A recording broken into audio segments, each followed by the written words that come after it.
Bhanu, black coffee ఎక్కడా? తెస్తున్నానండి.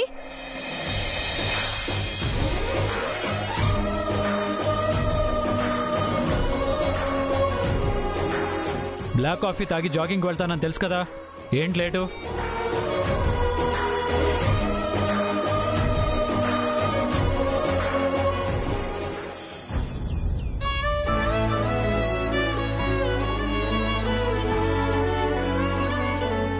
అమ్మా Bhanu, ఎవరికమ్మా coffee? ఆయనకే నాన్న. ఆయనకి పొద్దున్నే బ్లాక్ కాఫీ తాగి అలవాటుంది. ఇవాళ లేట్ అయిపోయింది. లేట్ చేసింది కాక నీతో పంపింది ఆ బేకరీ ఏం చేస్తుంది?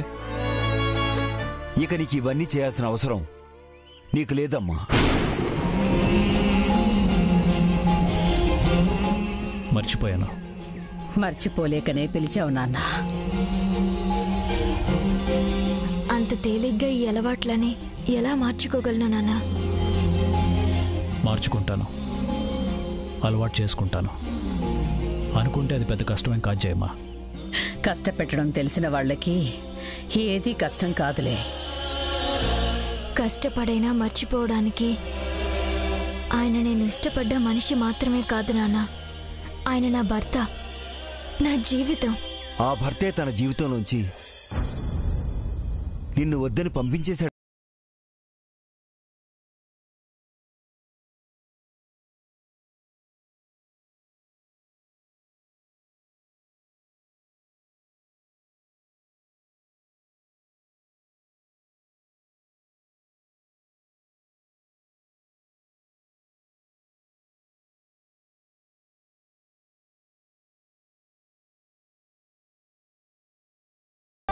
నేను తప్పు చేశాను నాన్న, కాదనట్లేదు. ఆయన దగ్గర నిజం దాచడం నా తప్పే. కానీ ఆ తప్పు వెనుక ఉద్దేశం మాత్రం ఆయన్ని మోసం చేయాలని కాదు. ఇది మోసం కాక ఇంకేంటి జయమ్మా? నా ఇంట్లో ఏం జరుగుతుందో నాకే తెలియనివ్వకుండా నా వెనక ఇంత కథ నడిపించడాన్ని మోసం అనక ఇంకేమంటారు? మోసం చేయడానికి భాను నీ శత్రువు కాదు, నీ భార్య. భాను దుర్మార్గురాలు కాదు, అమాయకురాలు. అవి తెలిసి తెలియక చేసే పొరపాట్లే గాని కావాలని చేసే మోసాలు మాత్రం కాదు. మోసం అనేంత పెద్ద మాట అనకు ఏజే. మన మధ్య డిస్కషన్ వద్దు జయమ్మా. జరగాల్సింది జరిగిపోయింది.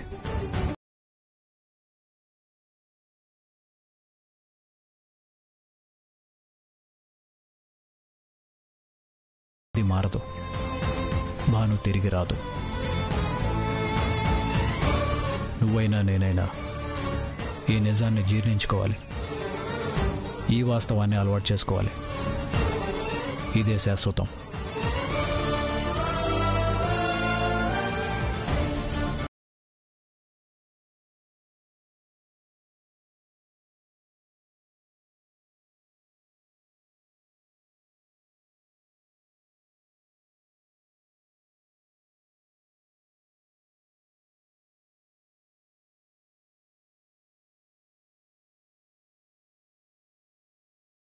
ఇప్పుడేట్ చేయని లాభం?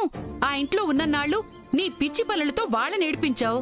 అక్కడి నుంచి గెంటేశాక ఇప్పుడిక్కడికొచ్చి ఏడుస్తున్నావు. నీ రాతలా ఉంది. నువ్వు మాత్రం ఏం చేస్తావులే? కన్యాకుమారి, ఈ టైంలో మాట్లాడాల్సిన మాటలేనవి. అసలే భాను బాధపడుతూ ఉంటే ఇది మరీ బాగుంది. దాన్నేమి అనలేక నన్నంటారేంటి? ఖాళీగా ఉంటే ఇలాగే పిచ్చి పిచ్చి ఆలోచనలు వస్తూ ఉంటాయి. ఈ రోజు నుంచి ఇంటి పనులని నువ్వే చెయ్యమ్మా. పనిలో పడితే ఏది గుర్తుకురాదు.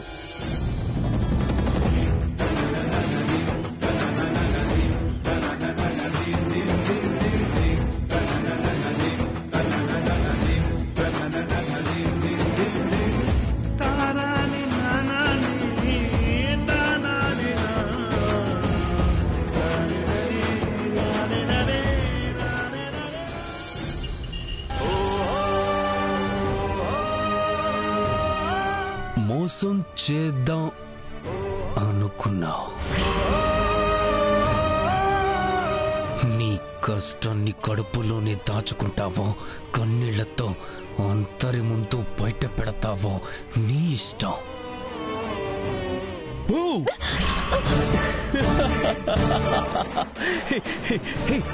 భయపడ్డావు కదా అంజలి, న్యూలీ మ్యారీడ్ కపుల్ ఎలా ఉండాలి?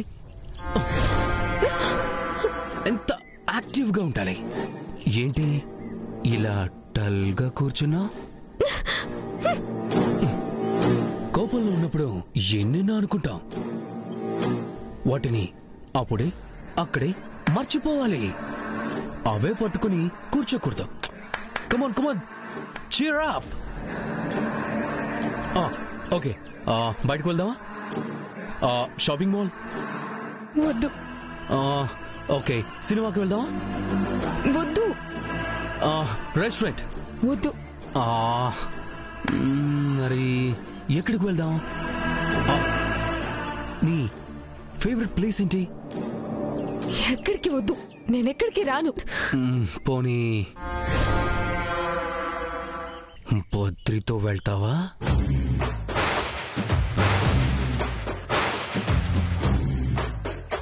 ఎక్కడికి వెళ్తారు మీరు ఎక్కువగా? పార్కా, రిసార్ట్కా, లేక డైరెక్ట్ గా రూమ్ కేనా? ఏమండి, కోపం వచ్చిందా? ఎందుకు?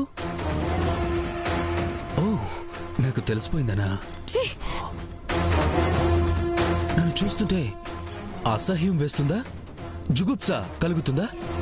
అంతలే, అలాగే ఉంటుంది, అలాగే అనిపిస్తుంది.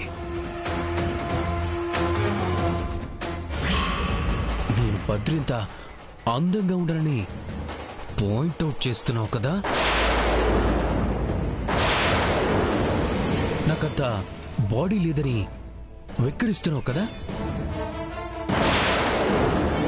అందుకే చీదరించుకుంటున్నావు కదా?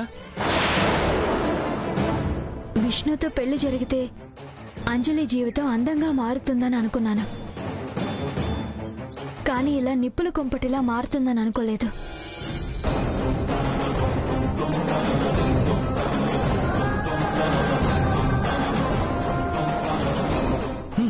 వెళ్ళిపోతాలే, నీ కళ్ళ ముందు నుంచి వెళ్ళిపోతా.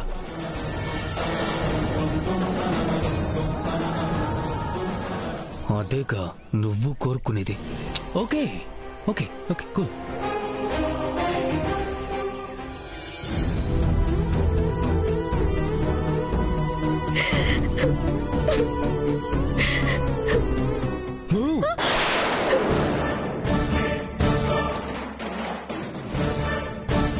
ఇప్పుడు నేను బయటికి వెళ్ళిపోగానే ఇంట్లో అమ్మ నాన్న కూడా లేరు కాబట్టి బద్రి వస్తాడా?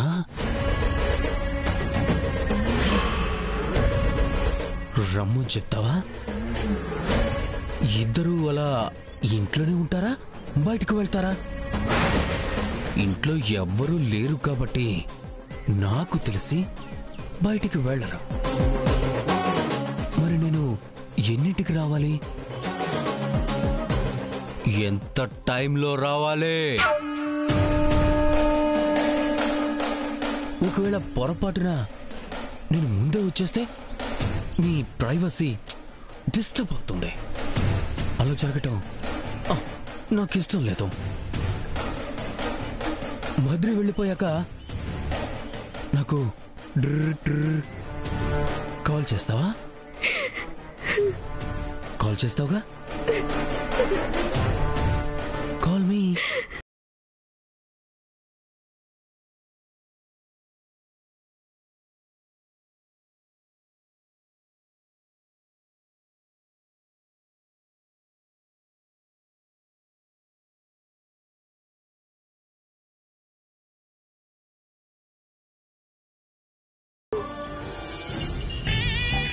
కుర్రో కుర్రు, అంబ పలుకు, జగదాంబ పలుకు, కొండ మీద కొండ దేవర పలుకు, సమ్మక్క సారక్క పలుకు. నేను చెప్పేది చేస్తే మీ కష్టాలన్నీ తుర్రో తుర్రు. ఓ రూపాయి ఇచ్చి పంపండి. రూపాయి కోసం రాలేదు తల్లి, పాపను చూసి పాపం అనిపించి వచ్చా. నుదుటి గీతలు చూసి చెబుతా, చేతి రేఖలు చూసి చెబుతా. మా రేఖలకేం గాని ఆ రేఖలు బాగాలేని వాళ్లే చెయ్యాల్సిందంతా చేసేసి గోళ్లు గిల్లుకుంటూ కూర్చున్నారు. ఎందుకు కన్యాకుమారి, ఎందుకు దాన్ని అలా కాల్చుకు తింటావు? దాని రాత బాగోలేదు, వదిలే. రాతకి ఏమైంది దొరా? రతనాల బాట పడబోతుండాది. గీతకేమైందోరా? బిడ్డ ముత్యాలు మూట కట్టుకోబోతుండాది. ఆహా, ఏమి రాతో ఏం గీతో అక్కడ గెంటితే ఇక్కడికొచ్చి పడింది. రత్నాలు ముత్యాలు మూటల కొద్దీ తెస్తే దాచుకోవడానికి చోటు లేక వాటిని ఇంట్లో పడేసి మేం బయట పడున్నాం. నువ్వు నోరు మూస్తావా లేదా? అమ్మగారికి నోటు దురుసే గాని మనసు వెన్న పూస. కన్న బిడ్డకు లగ్గం చేస్తే సవత బిడ్డకు పగ్గం పడినాది. చింతపడకు దొరసాని కూతురు కుంపడి కాదు. ఈ ఇంటికి లక్ష్మీదేవి. మీ ఇంటి పేరు తెత్తేదే గాని మాట పడదు, పడనియ్యదు. మాకు పేరు కాసుల పేరు ఏం అక్కర్లేదు గాని దీని బ్రతుకు బాగుంటే మాకంతే చాలు. కంటికి కడివిడి కన్నీళ్లు పెట్టక బిడ్డ. సముద్రాలు దాటేసి దేశాలు దాటేసి గాలి మోటారు మీద సుడిగాలి వలె వచ్చే ఓ తండ్రి.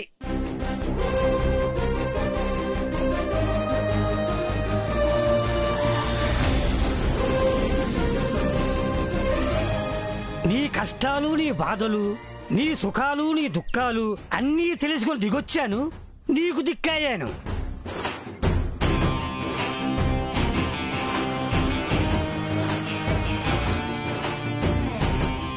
రణరంగాన గీత చెప్పిన కిట్టయ్య పిల్లంగూమును ఊదేసి సల్లంగా చూసేడు మురళి. రమ్మంటే రాడు, పొమ్మంటే పోడు. బాజా భజింత్రులంటాడు, రాజంటాడు. అర్జునయ్యకు ఉపదేశం ఇచ్చేటి ఆ నల్లనయ్యకు జిరాక్స్ కాపీ.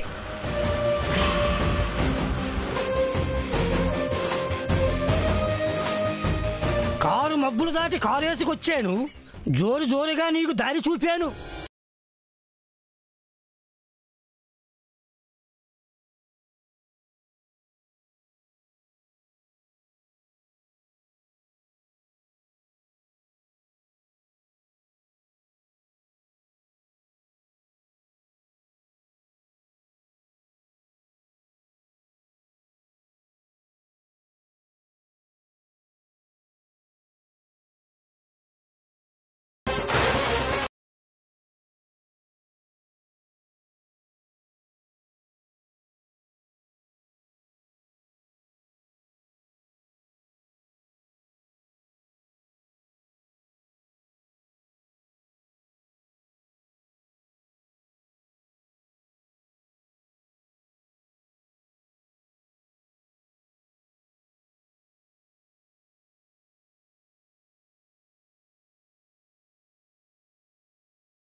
బావరాజా, ఎలా ఉన్నారు?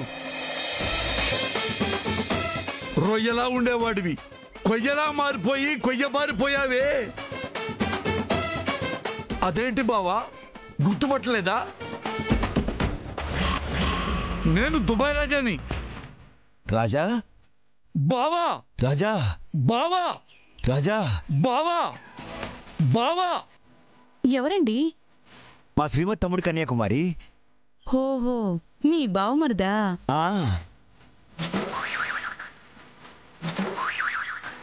ఎవరి లంబు మేడం?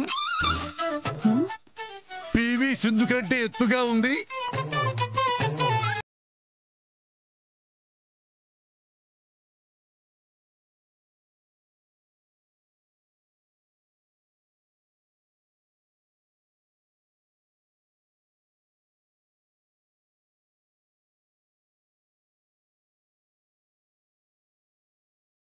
బ్యాడ్మింటన్ కూడా ఆడతావు. అవును బావా, మా అక్క అంటే నీకు ప్రాణం కదా. మా అక్క పోయాక నువ్వు కూడా మా అక్కతో పాటే పోతావనుకున్నా. మళ్ళీ పెళ్లి చేసుకుని మళ్ళీ మొగుడు అవుతావని కల్లో కూడా డ్రీమ్ వేసుకోలేదే. ఎలా జరిగింది బావా? భాను ఏడ్చింది బామర్ది. అది చూసి ప్రపంచమంతా పిల్లకి తల్లి కావాలి అన్నారు. అందుకని పిల్లకి తల్లిని తెచ్చి మళ్ళీ పిల్ల తల్లిని చేశావన్నమాట. తప్పలేదు. తప్పులేదు బావా, ప్రపంచమంతా అలాగే ఉంది.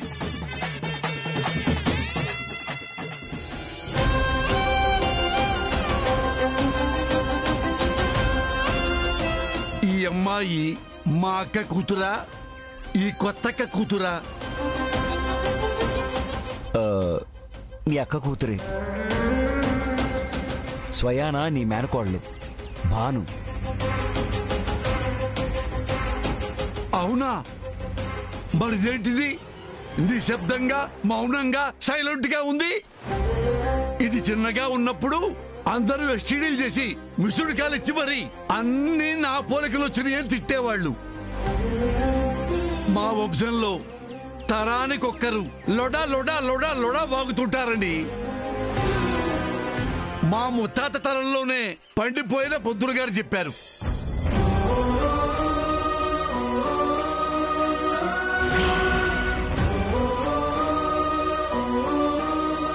ఏంటి బానమ్మా ఇది?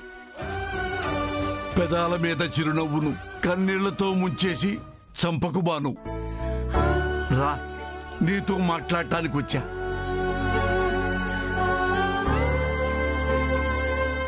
జూనియర్ పివి సింధక్క, నువ్వు కోపంగా చూడకు. నీకు సవతే లేదు. నేనా సవతి తమ్ముణ్ణి. నా మీద కోపం ఎందుకు? వెళ్ళి కాఫీ పెట్టు. రాకపోతే నన్నలా వదిలిపెట్టు. రా అమ్మా, రా.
ప్రేమ దొరకని అత్తింట్లో, కన్న తల్లి ప్రేమ దొరకని పుట్టింట్లో ఏ ఆడపిల్లైనా ఎలా ఉండగలుగుతుంది మావయ్య? నాకిక్కడ కూడా ఉండాలనిపించట్లేదు. ఇక్కడుండి నాన్న బాధ చూడలేను.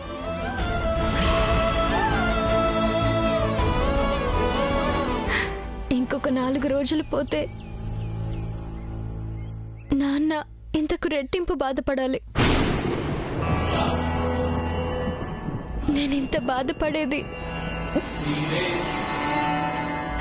నా భర్త నుండి విడిపోయి రావాల్సి వచ్చినందుకే కాదు, దాంతోపాటు ఇంకొక పెద్ద కష్టం ముంచుకొస్తుంది. ఇంకో కష్టమా? అదేంటి బాను?